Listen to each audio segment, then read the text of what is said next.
Hey guys, I will show you how to fix this problem. So in the first step, just go to search bar and type here control panel. Open it. So what you have to do, you need to just follow my screen and we will fix this issue together. So on this window, select view by as large icons and then just scroll down. Always scan this section. Okay, my bad. So just scroll down and click on sound option. And once we are here, we need to do some steps.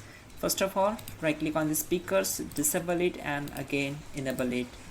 Once done, select it, go to its properties and make sure we have to set levels tab up to the 100%, and if you see it's crossed, then uncheck this.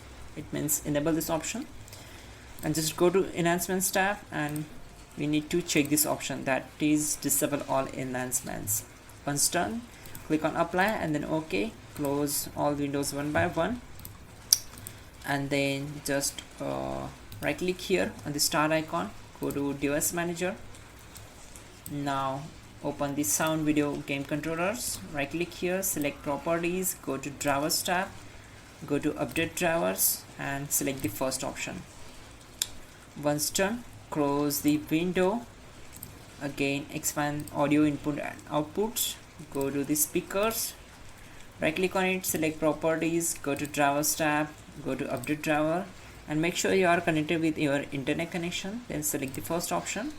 If this not work, then just go back, select the browse my computer for drivers. Now click on let me pick from a list of available drivers on my computer, then select the audio endpoint, or you can select generic software device, one of them, select next and you can go back and we need to close this window. Once done, just restart your system and your problem will be solved. You can also check out our pinned comment or in a description link to fix this issue quickly and effectively. That will be a better way to fix this issue, so go and check out.